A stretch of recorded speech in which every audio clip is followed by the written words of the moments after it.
Bienvenidas y bienvenidos a este su programa, ya lo dijo la Corte, en el cual analizamos los fallos emblemáticos, las sentencias más importantes del Tribunal Constitucional de México. En esta ocasión vamos a platicar con nuestros invitados del amparo en revisión 271 diagonal 2020, que nos va a permitir reflexionar sobre el derecho de acceso a la información pública gubernamental, las políticas públicas en materia de transparencia, y también algunos aspectos de técnica jurídica alrededor del juicio de amparo. Para entender los alcances y el significado de esta importante sentencia de nuestra Suprema Corte de Justicia de la Nación, le doy la bienvenida al programa a Fernando Sosa Pastrana. Fernando, un gusto recibirte nuevamente en tu programa, ya lo dijo la Corte. Gracias, doctor, es un gusto siempre estar con usted. Qué amable. Y le doy también la bienvenida nuevamente al programa a Pablo Muñoz Díaz. Pablo, qué gusto recibirte en tu programa, ya lo dijo la Corte. Muchas gracias, doctor, por la invitación. Al contrario, Pablo, gracias a ti. Y vamos contigo, Pablo, para que nos hagas favor, si fueras tan amable, de contarnos los hechos del caso, el contexto fáctico, y luego, pues obviamente, como se trata de un amparo en revisión, cómo se plantea desde la demanda de amparo el recorrido procesal que sigue hasta que llega propiamente a conocimiento de nuestra Suprema Corte. Pablo, si fueras tan amable. Sí, muchas gracias. Ya como lo comentaba, es un asunto muy interesante que habla sobre transparencia, y el asunto nace por un amparo indirecto que interponen dos personas físicas y dos personas morales, dos sociedades civiles, donde lo que reclaman, por un lado, es la inconstitucionalidad del artículo 73, fracción segunda, de la Ley General de Transparencia y Acceso a la Información Pública, ahorita yo creo en el contexto de ese entonces, que ahorita ya fue reformada, el artículo 43, fracción segunda, de la Ley de Transparencia y Acceso a la Información Pública del Estado de Zacatecas, así como una serie de omisiones de subir las sentencias que emite el Poder Judicial del Tribunal Superior de Justicia de Zacatecas referente a los años 2016 y 2017. En el trámite del juicio del amparo indirecto, hubo una ampliación de la demanda donde se requiere como acto reclamado también los lineamientos técnicos generales para la publicación, homologación y estandarización de la información de las obligaciones establecidas en el título quinto y la fracción cuarta del artículo 31 de la Ley de Transparencia y Acceso a la Información, que deben difundir los sujetos obligados en los portales de Internet y en la Plataforma Nacional de Transparencia, el cual es emitido por el Pleno del Consejo Nacional del Sistema Nacional de Transparencia, Acceso a la Información Pública y Protección de Datos Personales. Al final, lo que determina el juicio de amparo es sobreseer, por un lado, por las personas, los quejosos, las personas físicas, y por otro, negar la protección constitucional. ¿Por qué lo niega? Porque, por un lado, y este es un punto muy importante, que ya lo mencioné, determina que no existen vicios de constitucionalidad en estos artículos de la Ley General y de la Ley Local de Transparencia, en los que se refiere directamente que solo el Tribunal Judicial está obligado a publicar aquellas sentencias que sean de interés, ¿no? Que esto es un punto medular que a la postre analizaremos, porque determina que esa parte es meramente constitucional, y a su vez que existe una cláusula habilitante para que el Consejo Nacional del Sistema Nacional de Transparencia pueda emitir estos lineamientos, los cuales van en consonancia con la ley general. Previos trámites, se interpone un recurso de revisión, el cual recae en un tribunal colegiado del 23º Circuito, y posteriormente hay una reasunción de competencia por parte de la Suprema Corte de Justicia, cual es turnado un proyecto al ministro Juan Luis González Alcántara, que hace suya esta asunción de competencia, se le turna y se hace el trámite, y es el antecedente previo a la emisión de este amparo en revisión 271 diagonal 2020. Perfecto, muchísimas gracias, Pablo. A ver, Fernando Sosa, te planteo esto. La sentencia hace esta diferenciación que comentaba Pablo entre los quejosos, que son personas físicas, y los quejosos, que son personas jurídicas, estas dos asociaciones civiles, ¿verdad? Respecto de las personas físicas, se da un sobreseimiento por cuanto a que no se les reconoce interés jurídico. Bueno, ahí hay una discusión, ¿no? Interés jurídico, interés legítimo, etcétera. Cuéntanos esta parte de la sentencia, porque yo creo que, y tú como especialista en amparo que eres, además que lo has trabajado académicamente, etcétera, pues yo creo que nos puedes compartir aquí muchos elementos para entender una persona, cualquier persona física, jurídica, puede reclamar que no se hagan públicas las sentencias. ¿Hay este título habilitatorio, esta legitimación activa? ¿No la hay? ¿Con qué requisitos? ¿Qué nos dice la sentencia y qué piensa Fernando Sosa al respecto, por favor? Por lo menos, tanto el juez de distrito como la corte consideraron que las personas físicas no acreditaron, es decir, hubo una carga de pruebas hacia ellos de que esta solicitud estuviera vinculada con actividades primigenias que llevaban a cabo ellos. Y además, sí hubo una discusión en tanto si es interés jurídico legítimo.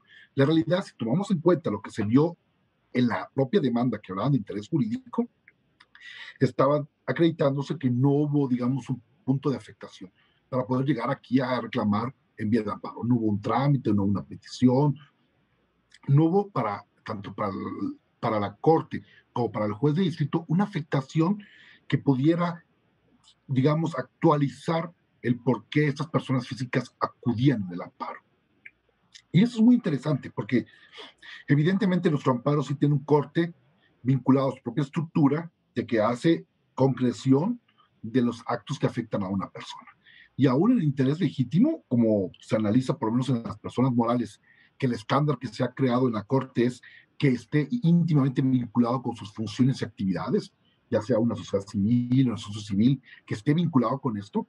Esto hace por lo menos un poco congruente esta perspectiva clásica del amparo con esta perspectiva que empieza a nutrirse de poco a poco de quienes pueden ocurrir al amparo con base a esta idea de interés legítimo. Yo creo que quizás en este caso, pues digamos, no se detuvo tanto ahí. En lo personal creo que es un poco interesante porque para transparencia no se requiere interés. Y en teoría la información está presente para todos sin ningún tipo de interés. Y lo que ellos reclamaban, que era algo interesante que por lo menos sí dio que pensar en las resoluciones, que no bastaba una petición para que la información estuviera en Internet, porque existe la obligación de tener la información disponible en todo momento, que era un poco los motivos de reclamo. Pero más allá de estos pequeños detalles, creo que la forma en que lo acotó la Corte en cuanto a interés fue muy exacta y por lo menos fue coincidente en esta parte con el juez de distrito. Oye, a ver, Pablo, regreso contigo porque además yo sé que tú tienes experiencia profesional y evidentemente una gran formación académica en temas de transparencia, en temas de derecho de acceso a la información. Este punto que señala Fernando me parece fundamental, me parece toral. ¿Qué tanto para efectos de la legitimación activa en este tipo de asuntos debemos de tomar en cuenta el tipo de derecho que se está reclamando? Porque si nosotros atendemos al artículo 5 de la ley de amparo, pues evidentemente ahí se señala interés jurídico, interés legítimo y luego se descarta interés simple. Pero ¿qué sucede con el derecho de acceso a la información? Porque ahí aparentemente pues sería un derecho, digamos, absolutamente abierto a todas las personas, incluso a personas que eventualmente estuvieran residiendo en el extranjero, ¿no? Así ya exagerando porque se puede ejercer por internet, etcétera. ¿Es relevante o no? ¿O te genera cierta, por lo menos cierta duda? ¿Podría ser materia de discusión más adelante por la Corte, Pablo, esto? ¿O no hace sentido diferenciar por tipo de derecho? Ya sea derecho de acceso o derecho o debido proceso o cualquier otro tipo de derecho humano. ¿Qué nos puedes comentar al respecto, Pablo? Sí, evidentemente es una discusión muy interesante, porque sí, a bote pronto se tendrá que decir que si efectivamente para ejercer el derecho de acceso a la información existe, vamos a llamarlo así, un derecho de anonimato establecido directamente en la Constitución, es decir, no requiere identificarse la persona que está buscando la información o el acceso a la información pública, debería de correr la misma suerte para el amparo. Sin embargo, digo, ya fue abordado someramente en una queja anteriormente por la misma primera sala, donde determinó que había que hacer esta diferencia, es decir, que había que hacer la diferencia de cuando se acude en juicio de amparo reclamando una solicitud de acceso a la información, porque la norma especial sí obliga a identificarte a efecto de que puedas ejercer esta violación a tu derecho fundamental establecida en el artículo 6º o 13 de la Convención Americana. Pero, por otro lado, el acceso a la información per se, cuando se realiza esta solicitud de acceso, no requiere mayor formalidad. Pero ya fue abordado en una queja, ahorita no recuerdo, no tengo presente el nombre, donde ya la primera sala sí determinó que sí se tenía que era obligación por mandato de ley de amparo identificarse. Ahora, la discusión que debería ser ya cuando sea un asunto ya de fondo, se analice la constitucionalidad, es determinar si efectivamente con esto no se hace un efecto nugatorio o sea un efecto inhibitorio de las personas, porque en la realidad, cuando se hace esta reforma constitucional para tratar de privilegiar el anonimato en el acceso a la información pública, era que las personas se animaran a pedir la información. Ahora, si a la postre me voy a tener que identificar, la pregunta que nos tendríamos que hacer es si eso no va a ser un efecto inhibitorio, porque si la autoridad me lo niega, la información, y luego acudo al juicio de amparo a reclamar esta información y me tengo que identificar, pues obviamente pues ya van a saber quién soy, ¿no? Para muchas personas hay información que puede ser realmente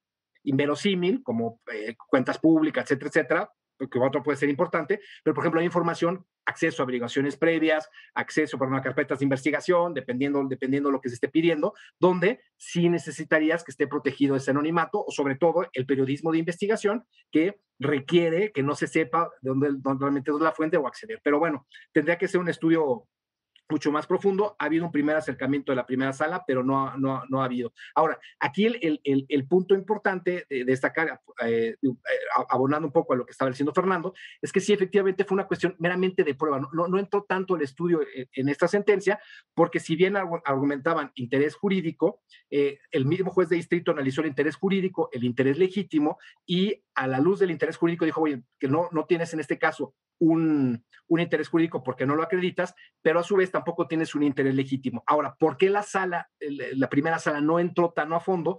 Porque no fue realmente materia de argumentativa, ni todavía fue una parte toral del agravio, decir esta parte del interés legítimo, sino lo que argumentaron en los agravios, en el recurso de revisión, en este caso los quejosos físicos, fue simplemente que sí habían acreditado esa parte de interés jurídico. Por eso la Corte no entró un estudio a fondo, pero yo creo que sí, en un futuro sí será muy interesante que existiera un debate a fondo ya sobre una interpretación sistemática, o si ya existen vicios de constitucionalidad o algo, pero tendría que ser ya en un amparo y revisión que la Corte se podría pronunciar. Oye, en una de esas, siguiendo esta línea que tú estás ahorita mencionando, Pablo, pues se reconoce el derecho de estos usuarios que, como tú sabes, y Fernando también lo sabe, de derecho de acceso a la información, que con seudónimo piden, y entonces son Batman, o son Bambi, o son Superman, ¿verdad? O el llanero solitario, y en una de esas observamos una demanda de amparo quejoso, el llanero solitario, ¿verdad? Contra el INAI o contra el gobierno, no sé qué.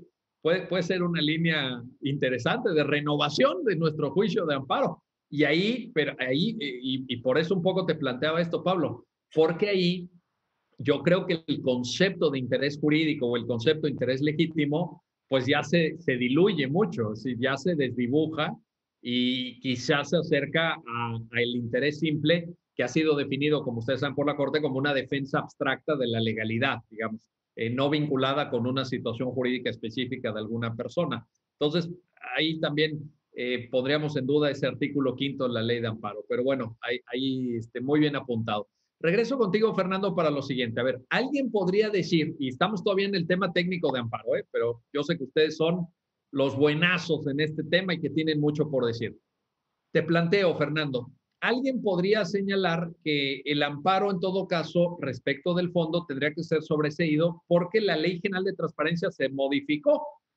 Se reformó el artículo 73 de la ley y ya se dejó pues resuelto por la vía legislativa que todas las sentencias que se emitan en México son públicas y por tanto pues ya no había esta duda de qué sí publicar, qué no publicar, cuándo una sentencia es de interés público, cuándo hay que subirla, cuándo no hay que subirla. ¿Se tendría que haber sobreseído, Fernando? ¿Se podría haber sobreseído? ¿No sería más compatible esto con la técnica del amparo, al menos tradicionalmente entendida? Mire, creo que esta sentencia pone en este punto, más allá de la técnica de amparo vista desde un punto de vista casi de fetiche judicial, porque también hay un problema de una obsesión por los sobreseimientos y las causas de improcedencia. Yo creo que demuestra algo que ha estado pasando interesante en la justicia constitucional, cómo pueden dialogar más allá de los tecnicismos los poderes judiciales y los poderes legislativos. Y pongo el ejemplo. Efectivamente, cuando estaba en trámite este amparo, porque no aconteció en el momento, ocurre la famosa reforma del artículo 73, fracción segunda de la Ley General, que es la réplica del 43, ¿no? Esta reforma fue un trabajo arduo, con mucho esfuerzo, que hizo la organización de la sociedad civil, dialogando con el Poder Legislativo, tratando de demostrar cómo era necesario cambiar esta pequeña frase. Solo se publicarán las sentencias de interés público. ¿Por qué? Porque estaban tratando de demostrar cómo las sentencias sí tenían un carácter de interés público y que pareciera hasta tautológico y repetitivo ponerlo. En este ínter acontece. Y efectivamente, cuando pasa una ley, siempre que hay una reforma legal, existe un periodo transitorio, que esa es la parte que, digamos, que hace ver una perspectiva distinta. Dentro del anterior sistema, día 73, por interés público como condición prima facie para la publicidad, y después el 73, en donde se elimina esta condición, existe un periodo de vida. Un periodo de vida que generalmente es analizado como una época de transitoriedad de una norma, es decir, las famosas vacatio legis. Esta época entre que una norma vive y otra norma entra en vigor. Y esto acontecía en este momento. Es decir, la ley estaba condicionada a 180 días para que entrara en vigor para la ley general y el mismo plazo para la adecuación a las legislaturas locales. Entonces, ¿qué decía? Que a pesar de que la norma hubiese sido derogada, no significaba que el efecto que estaba reclamando el quejoso hubiese cesado. Es decir, que hubiese dejado de tener efectos en su esfera. Y él se quejaba de la publicidad de dos sentencias que, aunque pareciera que esta norma la beneficiaba, la nueva reforma, pues no, porque no preveía una aplicación retroactiva, no preveía un régimen en que él pudiera haberse beneficiado de inmediato con esta reforma. Por el contrario, había 180 días en donde esta norma, y más la propia norma local, en esta etapa de adecuación y de vida transitoria, seguía en vida que podía permear en efectos a los ciudadanos. Y entonces aquí es una cosa muy interesante, porque a pesar de que hubo este esfuerzo legislativo, estos 180 días que prevían las normas transitorias, pues seguían generando un perjuicio que no permitía, de una visión íntegra y sistemática del juicio de amparo, poder sobreseerle. ¿Por qué? Porque los efectos no habían cesado a pesar de que la norma hubiese sido derogada, o por lo menos ese artículo hubiera sido derogado por esta disposición, por esta etapa transitoria. Ahí está la cuestión. Bueno, vamos a hacer una pausa, no se vayan, regresamos enseguida para continuar en esta conversación con nuestros invitados alrededor de la sentencia mediante la que se resuelve el amparo en revisión 271/2020 y el tema de fondo que aborda la Suprema Corte en este importante pronunciamiento, que es nada más y nada menos que la transparencia judicial, el acceso a la información que se genera desde el ejercicio de la judicatura a nivel nacional. Regresamos enseguida.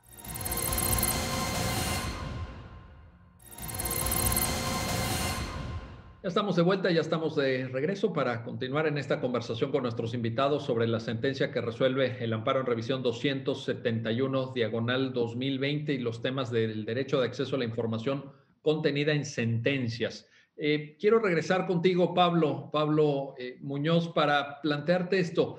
Y entiendo que es un argumento que estuvo en la sentencia del juez de distrito, que conoce originalmente del juicio de amparo indirecto.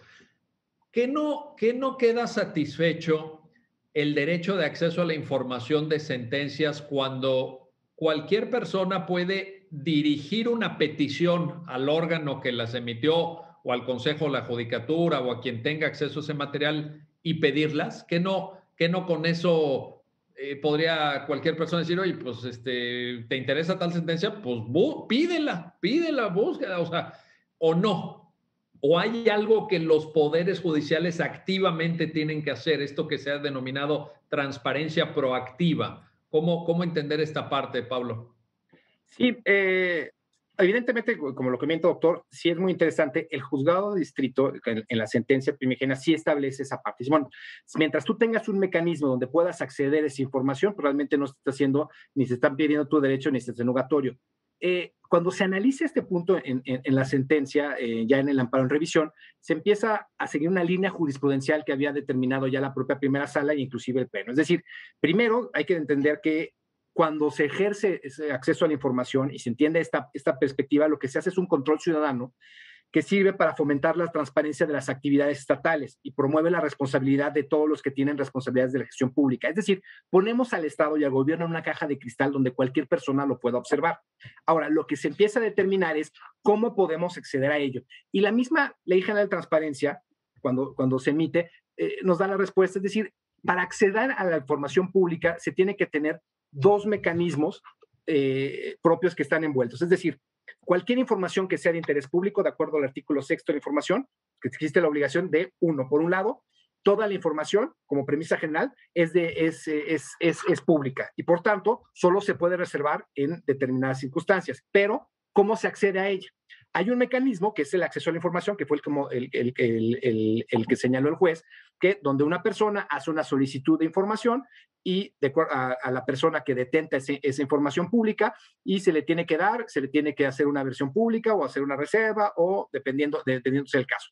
Pero también la misma Ley General de Transparencia, de acuerdo a este nuevo marco, establece no tanto una obligación de transparencia proactiva, sino ya una obligación de transparencia. Es decir, la misma ley establece ciertas obligaciones que tienen que satisfacer los sujetos obligados, es decir, toda información que detente información pública, para hacerla valer, para que cualquier persona, sin necesidad de solicitar o acceder, hacer una solicitud de información al sujeto obligado, pueda acceder a ella. Es decir, que no hay un mecanismo previo, sino que esa información por mandato de ley esté pública. Y es esa parte la que detenta el proyecto y dice, sí, evidentemente tú puedes acceder a esa información, pero sin embargo existe este mecanismo de ley que establece que esta información periódicamente la tienes que estar subiendo. Entonces, en esta parte no se comparte el criterio del juez y dice, no, te quedaste corto. Ahí no nada más es que tú puedas solicitar la información, sino que existe una obligación por parte de los sujetos obligados que detenten información pública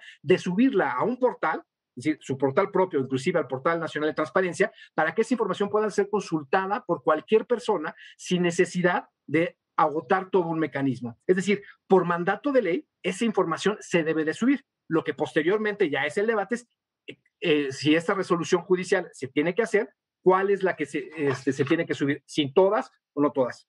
Nada más para cerrar. La forma que empieza el artículo 73, fracción segunda de la Ley General de Transparencia y Acceso a la Información Pública, es esa parte, es decir, aunada a las obligaciones que ya tienen los poderes judiciales, la fracción segunda, es decir, tienes que subir toda la información, todas las resoluciones, bueno, las sentencias que tengan un interés, ¿no?, en particular. Ahora, esto ya quedó derogado, pero la discusión, como bien lo explicó Fernando, ya denotaba en ese momento es si esa información tenía que ser de interés o no tenía que ser de interés público, ¿no?, que ya fue lo que interpretó posteriormente la Corte. Pero nada más para cerrar, sí existen estos dos mecanismos. Es decir, las personas no nada más pueden solicitarlo, sino de acuerdo al artículo 73, en este caso los poderes judiciales, o 63, si no me recuerdo, de la Ley General de Transparencia, existe un catálogo de información que tienen todos los sujetos obligados que periódicamente la tienen que subir a un portal para que cualquier persona sin necesidad de ningún requisito puedan acceder a la misma. La llamada información de oficio, ¿verdad? La que de oficio Exacto. Se tiene que poner. Ahora, nada más para precisar, Fernando, porque a lo mejor habría alguna persona que estuviera viendo el programa y al escuchar a Pablo o escuchándote a ti mismo, Fernando, tuviera la duda de que, a ver, ¿se va a subir mi sentencia de divorcio? ¿Se va a subir mi sentencia del proceso de adopción o mi sentencia penal donde me condenaron no sé qué? Estamos hablando de subir las sentencias, pero con cierto límite, ¿verdad, Fernando? Ayúdanos a entender esta parte. Una parte interesante. Hay algo que sí agrega entre líneas de la sentencia respecto a la obligación de los jueces de subir esas sentencias. Viene más adelante, pero creo que vale la pena ponerlo en este momento, porque es una reinterpretación de un principio jurídico que se llama el iuris novit curia. ¿Qué pasa? Existe una obligación de, como decía Pablo, lo voy a contar, hay una obligación de publicitar cierta información en un catálogo legal, porque se considera prima facie que esta obligación pone el dedo en la información que es de interés público. Ahí están las sentencias. No debe haber una petición previa. Ahora, ¿qué pasa con la información que puede ser o no ser delicada? El proceso ordinario es que la autoridad, cualquiera que sea, cualquier tipo de información, el que genera la información hace un proyecto de versión pública. Es decir, una versión donde elimina datos confidenciales o datos reservados, atendiendo a una posible identificación de las personas, hace una oclusión de ciertas informaciones y hace una revisión. Generalmente esa información suele pasarse por un comité de transparencia que lo dirige una unidad de transparencia para convalidar por lo menos si la oclusión de estos datos fue adecuada o no. Parte de lo que dice el Poder Judicial de Zacatecas es eso, bueno, todos tenemos que usar este mecanismo porque no podemos subir directamente las sentencias por los jueces. Lo que dice la sentencia es no. Los jueces son los principales obligados, los jueces tienen que subirla, bajo el entendido que los jueces tienen que hacer esta versión pública, tienen que hacer esta oclusión de datos, pero tienen la obligación de subir la información. Esto genera una variante muy peculiar de la transparencia, digamos, en sede judicial. Porque sin decirlo a la sentencia, lo asume. Los jueces son peritos de derecho.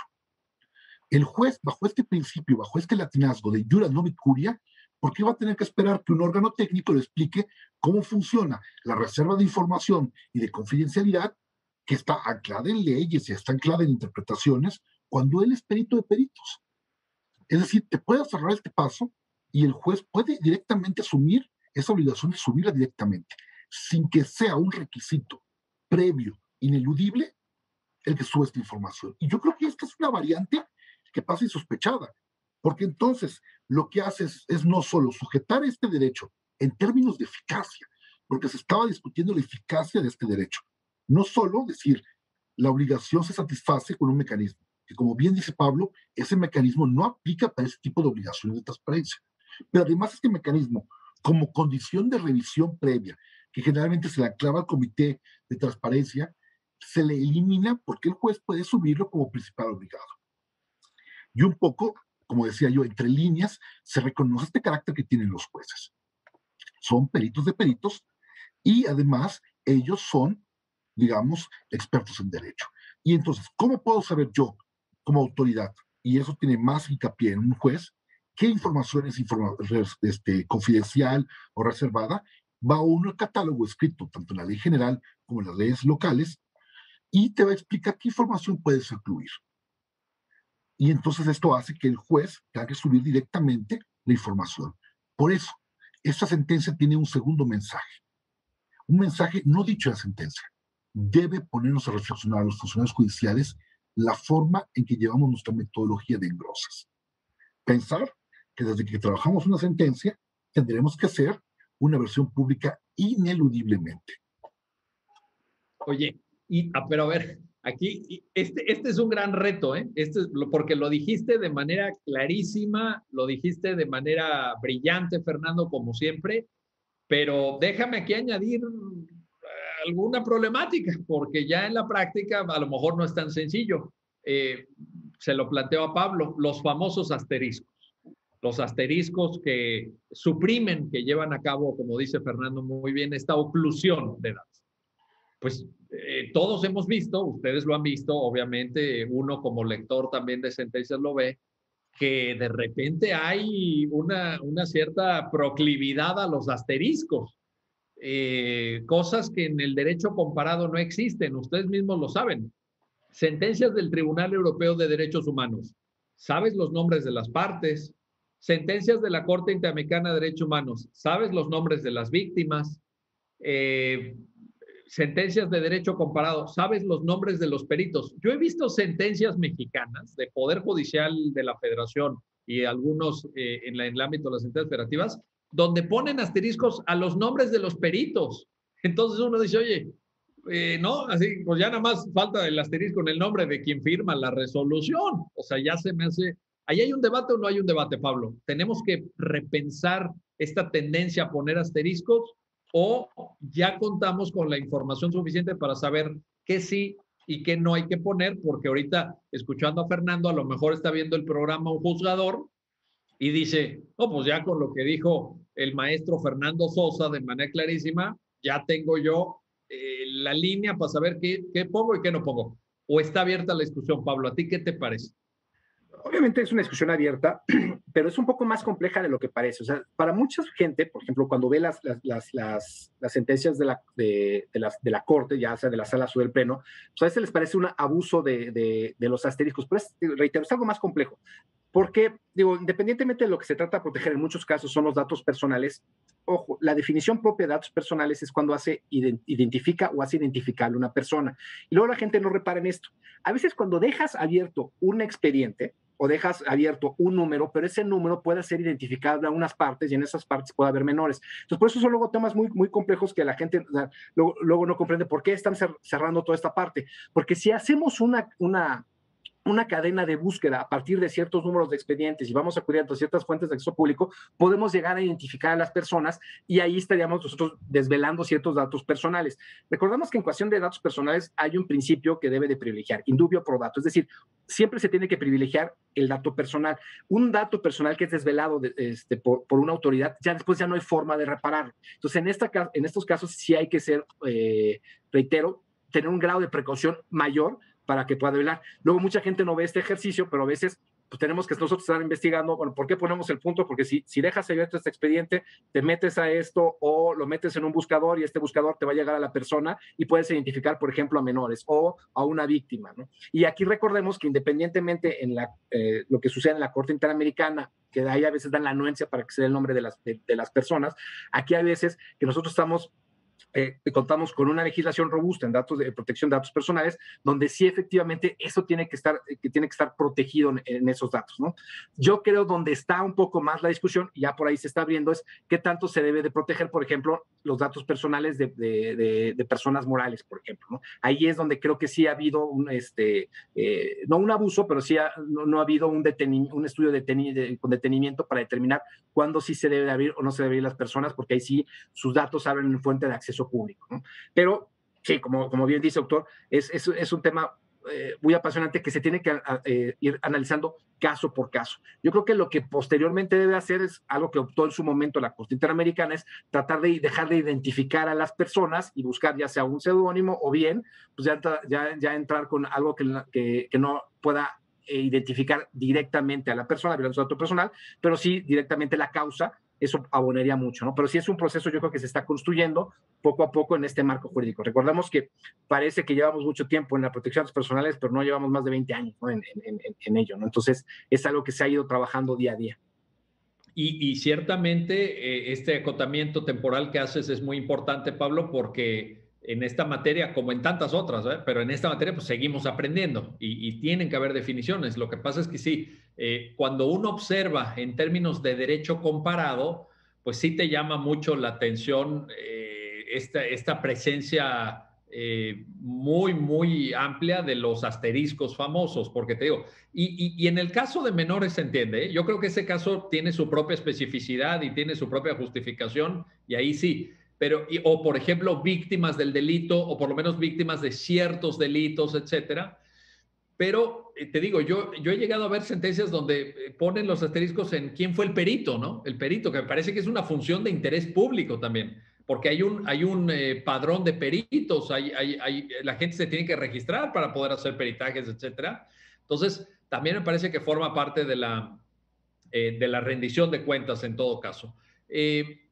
Regreso contigo, Fernando, para plantearte algo que aparece en la sentencia y que a veces olvidamos, y probablemente en Zacatecas también lo olvidaron en aquellos años 2016, 2017, que son los que aborda el caso específico, que es el principio de máxima publicidad. Es decir, un principio que recorre todo el derecho de acceso a la información y que creo que es una gran palanca argumentativa. Me parece que para argumentar en materia de derecho de acceso a la información siempre tenemos que partir de la base de el principio de máxima publicidad. Coméntanos en qué sentido lo menciona la sentencia y qué alcance se le debe dar a esta parte. Pero la sentencia empieza a hacer una interpretación conforme. Es decir, cuando analiza esta obligación de qué entendemos por interés público. Y en lugar de comprender esta idea de interés público en un sentido acotado, es decir, hay un privilegio para mantener viva la norma, lo comprende en un sentido amplio. Si los jueces hablan por sus sentencias, si los jueces se legitiman ante la sociedad por sus sentencias, todas las sentencias son de interés público, todas. Es decir, lo que hace es comprender que no podemos discriminar su interés público que tenga un impacto nacional, porque sea trascendente o importante, para que esta sentencia pueda ser conocida. Uno debe conocer la regularidad de la actuación judicial. La sentencia es una expresión colombiana que se me hace ilustrativa. Dice, los jueces hacen derecho viviente, porque mientras que las normas son un derecho pétreo estandarizado, el juez te dice cómo esa norma vive.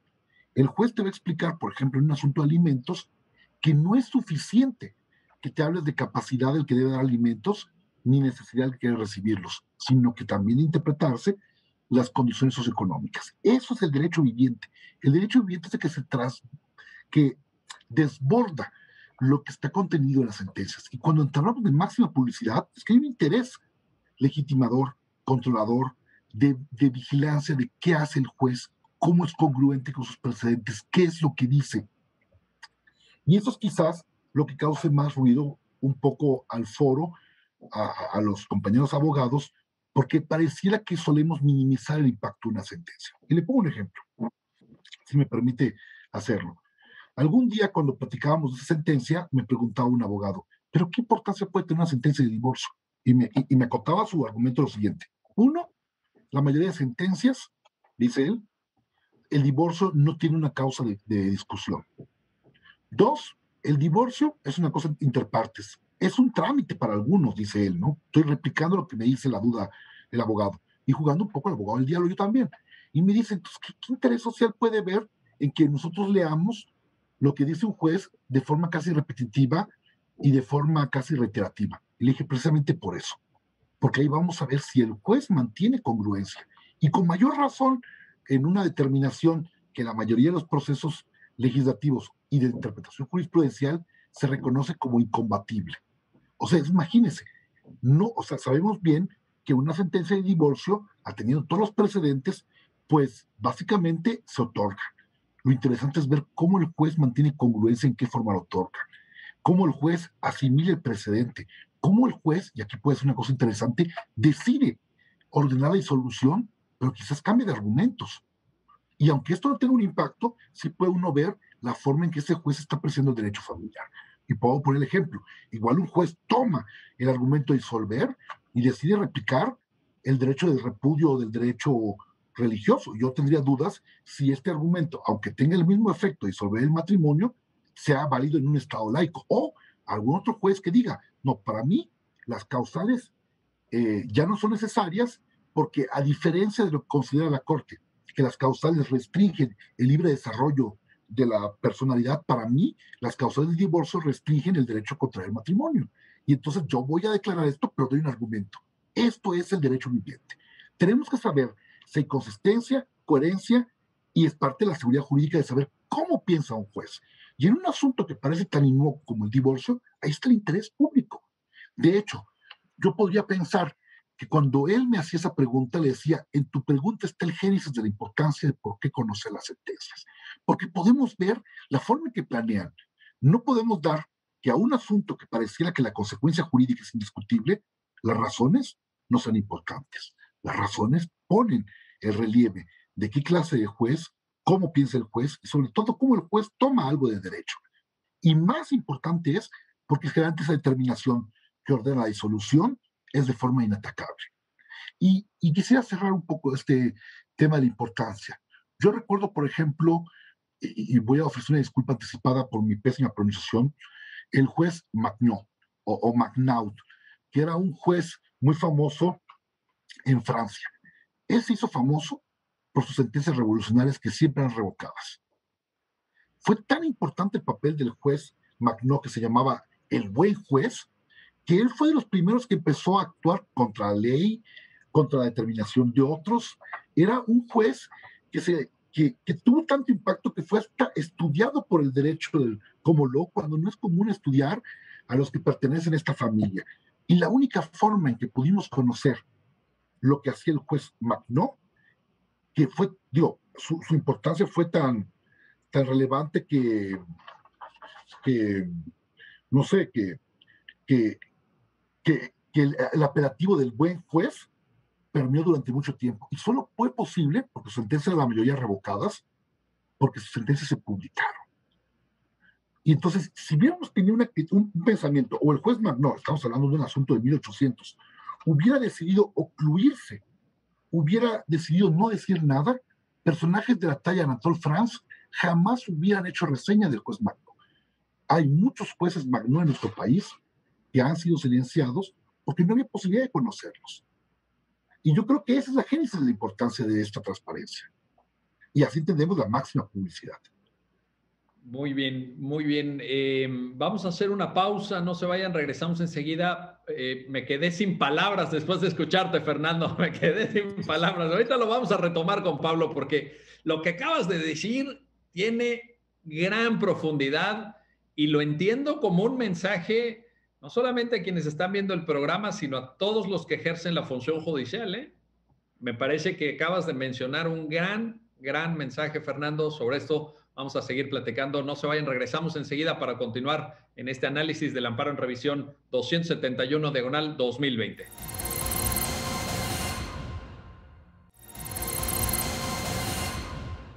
Ya estamos de vuelta, ya estamos de regreso para el tercer bloque de este programa alrededor del amparo en revisión 271/2020. Y quiero regresar, Pablo, contigo porque yo estoy seguro que a ti te emocionó igual que a mí, porque a los dos nos apasiona la argumentación jurídica, escuchar a Fernando Sosa cuando hablaba de este derecho viviente, de estas figuras de jueces que hacen un buen trabajo, que hacen un trabajo incluso brillante, original, déjame ponerlo incluso así, heterodoxo, que se atreven a romper moldes, pero respecto de los cuales no tenemos noticia.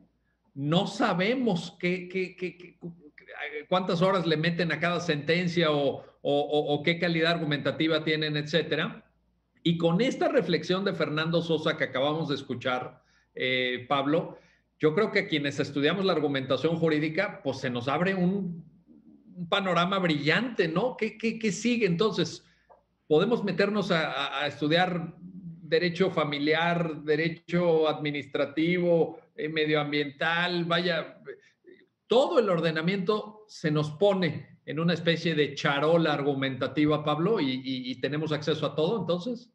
Sí, digo, y abonando un poco, ya hablando ya de los que nos apasiona la argumentación, es que esta parte es fundamental, independientemente de la seguridad jurídica, por una cosa poco de filosofía del derecho. Por ejemplo, Caín Perelman hablaba sobre por qué es importante saberlo, cómo están decidiendo los jueces, por un principio de justicia formal, y eso se relaciona con el principio de universalidad en materia de argumentación. Es decir, pues si un juez decidió de una determinada manera, tendría que decidir de la misma manera, es decir, tener un grado de congruencia para efectos de poder brindar seguridad jurídica y que el justiciable siempre sepa. Y esa es la primera vertiente de justicia formal.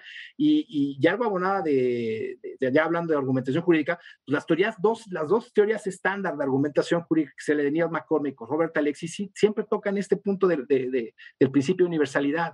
Y no solo eso, ¿no? Pues, Neil McCormick que habla de coherencia y consistencia en las sentencias. Y solo con la publicidad de la sentencia nosotros podemos no solo hacer directamente, pues, hacer responsables a los jueces de la manera que están decidiendo, sino saber cómo se están conduciendo, es decir, si están llevando a cabalidad su función judicial, si realmente están siendo coherentes y consistentes con el derecho y poder ver también lo que nos podemos esperar, ¿no? Que esa es una parte también de la seguridad jurídica, poder esperar cómo nos debe de decidir un juez. Y el problema de que esta información no sea pública es que no sabemos cuando nos enfrentemos al juez 1, 2, 3, primero, segundo, cómo está decidiendo y cómo realmente también puedo presentar mis argumentos y qué me puedo esperar. Es decir, la expectativa de derecho de la forma que va a resolver esa persona pues realmente es en secreto. Y eso rompe completamente con un principio básico de responsabilidad social, de poder llevar a cuentas a los servidores públicos y en este caso, sobre todo a los jueces y magistrados.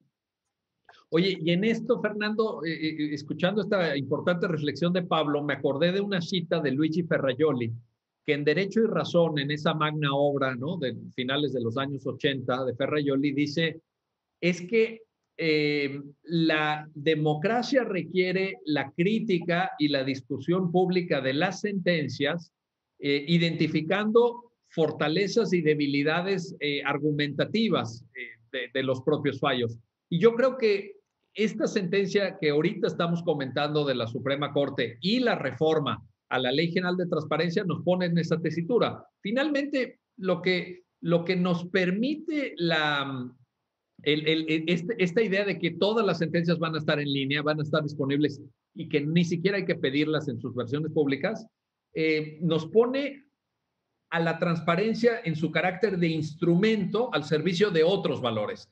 Tú mencionaste la seguridad jurídica, Pablo acaba de referir la calidad argumentativa, la consistencia, ambos lo mencionaron, la congruencia, en fin. Realmente estamos pues ante un esquema que va a generar mayor debate público, mayor calidad deliberativa, va a permitir identificar buenas prácticas en la impartición de justicia. Pues parece un ganar-ganar, ¿o no, Fernando? Sí, o sea, evidentemente procuré concentrarme en el aspecto positivo, pero también esto es un sistema de control social, de contraloría ciudadana. El saber cómo actúa un juez en todo momento te va a servir para poder determinar cuándo existen variantes extrañas o que no puedan ser justificadas. Y siempre estar observado por el espectro público, pues por lo menos es un inhibidor para cualquier conducta que sea extraña. Un poco le podríamos llamar el fenómeno del anillo de Giges, lo que decía Platón en la República. Decía, cuando una persona se ocluye con un anillo que te permite no ser visto, esta persona está tendiente a hacer actos injustamente, porque estar lejos de la vista de todos es una tentación que pocos justos podrían librar para poder cometer injusticias. Pues lo mismo pasa con las sentencias. Ahora, es un primer paso, y es un paso que debe orillarnos a una transparencia focalizada y a un diálogo con muchos poderes judiciales. Porque también esto puede convertirse en un, digamos, en un contraproducente efecto. Si yo publico todas las sentencias y pienso en un tribunal como el de la Ciudad de México, que tiene más de 40 juzgados familiares y que debe producir una gran cantidad de sentencias, y las pongo todas en Internet, el aumentar disminuye. Encontrar algo en ese mar de sentencias va a ser imposible. Entonces, claro, un primer paso es, ok, hay una opción de publicitarla, pero hay que poner las condiciones para que esa información sea accesible, no solo en su lectura, sino en su búsqueda, en su encuentro, en su sistematización. Es decir, que también la transparencia focalizada debe obligarnos a vernos el papel, no solo pedagógico, no solo histórico, sino el papel relevante que tienen las sentencias del Foro Común. Muchos de los casos que no han sido discutidos en la Corte han sido discutidos ahí. Y han sido discutidos a tal nivel que podrían orientarnos y darnos una perspectiva totalmente distinta de lo que comprendemos de cualquier materia, porque ahí está el frente de batalla y ahí está la cantera por la cual uno puede conocer el verdadero termómetro del derecho. Oye, pero esta tarea, a ver, entiendo, lo de los motores de búsqueda, pues inequívocamente, el hecho de tener una mínima sistemática, por ejemplo, en razón de la materia, etcétera. Pero el destacar, por ejemplo, casos líderes o sentencias que tengan una mayor calidad porque tocan un tema que no ha sido abordado, porque tienen un enfoque argumentativo muy original, ¿no sería, Fernando, tarea ya no propiamente de un juzgado o de un juez o de un tribunal, sino de la doctrina, de unidades, digamos, Sí, claro. de análisis? Digo, porque aquí tiene que ser una corresponsabilidad también. No podemos decirle a los jueces que hagan todo, ¿no? Eso sí tiene corresponsabilidad. Nadie mejor que un juez para decirle a una unidad encargada de sistematización, esta sentencia, destácala. Pero también está lo que piden los litigantes, también está la forma, el propio sistema de transparencia está anclado en un sistema dialógico. Existe un sistema nacional de transparencia en donde se juntan todos los órganos locales y discuten políticas públicas de transparencia. Claro que ese es un buen foro para poder explorar vías de uniformidad, desde publicidad de las sentencias. De hecho, los lineamientos que fueron objeto de discusión de esta sentencia están enclavados en esas obligaciones constitucionales y en este carácter transversal que tiene el Consejo Nacional de Transparencia, las comisiones locales, para crear políticas dentro de un contexto de diálogo. Y me gustó mucho la expresión que usaste de transparencia focalizada, porque también esa es una herramienta que nos permite aumentar nuestra visión de rayo láser sobre ciertos temas. Oye, regreso contigo, Pablo, para plantearte esto. Bueno, obviamente, Fernando y tú, Pablo, y un servidor, pues nos encanta dar clases, nos encanta la tarea pedagógica. Yo creo que todos nos hemos dedicado una parte de nuestra vida a eso.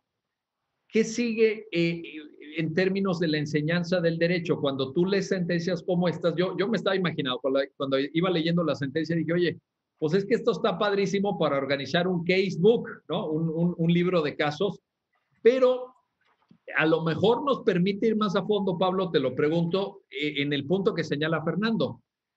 Por ejemplo, asuntos del foro común, porque publicaciones hemos hecho muchas de sentencias importantes de la Suprema Corte. Y sí, pues ya sabemos las más famosas, los fallos que todo mundo cita, etc. Sí. Oye, pero a lo mejor hay sentencias muy buenas allá en Zacatecas o Ciudad de México, dijo Fernando. Un casebook de casos del foro común en materia de derecho de familia, en materia de derecho de propiedad, en adopción, en alimentos, etcétera. ¿Cómo le suena eso al profesor Pablo Muñoz? Buenísimo. O sea, yo creo que es el siguiente paso que se debe de hacer. Analizando un poco, dependientemente de las obligaciones que tiene transparencia y de que exista la obligación de subir todas las sentencias y que de ahí se puedan destacar algunas, yo creo que sí es parte de la academia donde va a tener que cambiar un poco esta forma de poder abordar estos temas y ya tratar de empezar a buscar los precedentes necesarios que empiecen a denotar. Desgraciadamente siempre nos centramos mucho en lo que están haciendo los órganos federales, sobre todo la Suprema Corte de Justicia, pero hay resoluciones muy, muy interesantes que están haciendo la justicia local. O sea, recordemos que al final, cuando llega al órgano terminal es porque llegó un camino, recorrió un camino en ciertos casos y el planteamiento primigenio, las pruebas, todo lo que fue abordado, pues lo hace directamente los juzgados de primera instancia. Y hay veces muchos juzgados donde han aportado grandes cosas del derecho, ya por llamarlo así, se va a ver un poco feo, pero son los grandes olvidados a veces de la discusión de discusión constitucional, porque el primer planteamiento, o sea, la primer semilla o el primer germen que hacen para que después pueda entrar la justicia constitucional en muchos casos, son ellos. Entonces yo creo que esto va a abonar mucho a que la academia empiece a voltear a verlos y empieza a analizar esas sentencias de primera, de segunda instancia, donde no solo analizan cuestiones novedosas, sino ciertos tópicos que generan los grandes cambios. Recordemos que no todo es la justicia constitucional, hay justicia de impartición de justicia, de asuntos muy interesantes en materia familiar, o algo que no necesariamente tienen que terminar en la Suprema Corte de Justicia y poder ayudar mucho a este dinamismo propio que puede tener el derecho. Y ha habido asuntos interesantes. Yo, si no mal recuerdo, la Ciudad de México en su momento emitió muchas sentencias y daba accesible a ciertas sentencias de primera instancia para que la gente los pudiera conocer y pues simplemente es recuperarlo, que el sistema, como decía, el Sistema Nacional de Transparencia con los poderes judiciales locales empiecen a hacer un destacamiento de ciertas sentencias que pueden ayudar o pueden abonar a la discusión de temas interesantes y novedosos y pues empezarlo a ver, ¿no? Pero yo creo que sí es mucho de la academia y los profesores que ya tenemos que empezar a escarbar y ver los asuntos interesantes, cómo se está argumentando, por ejemplo, cómo está argumentando primera instancia, segunda instancia, cuando llegan a instancias superiores federales, cómo ha sido el cambio. Entonces, yo creo que va a ser una tarea titánica en este caso de los profesores, pero tenemos que voltear necesariamente desde ahorita a verlo. Y además ya no hay pretexto, porque toda la información que luego en su momento no volteábamos a ver porque no era pública, ya va a ser pública. Y es pública gracias en buena medida a este tipo de fallos, a este tipo de sentencias que hemos analizado y al carácter vanguardista de la forma de entender estos temas, porque pues esto a lo mejor, imagínense, hace 30, 40 años, tal vez ni siquiera se hubiera planteado, vaya, ni siquiera hubiera sido objeto de discusión. Y por cierto, en esto que dices, Pablo, también va a ser un círculo de ganar-ganar, creo que va a ser un círculo virtuoso, que los jueces sepan que si hacen bien su trabajo, va a ser aplaudido por la academia, va a ser utilizado en la enseñanza del derecho y se van a incluir sus redacciones de sentencias en los casebooks usados en las escuelas y facultades de derecho. Y eso pues también va a ser una prenda de orgullo y va a ser una prenda de decir, pues ahí está mi esfuerzo, ¿verdad? Ahí está reflejado, independientemente que su tarea es resolver el caso concreto, es obvio, esto es evidente, pero Creo que también se pueden generar cuestiones virtuosas con esto que acabas de señalar, Pablo, y ahí queda el mensaje de que ahora pues todo es público. Bueno, Fernando Sosa Pastrana, Pablo Muñoz Díaz, gracias. Gracias a ambos por estos comentarios y este análisis, y a usted que hace posible su programa, ya lo dijo la Corte, en el cual analizamos los fallos emblemáticos, las sentencias más importantes del Tribunal Constitucional de México. Hasta pronto.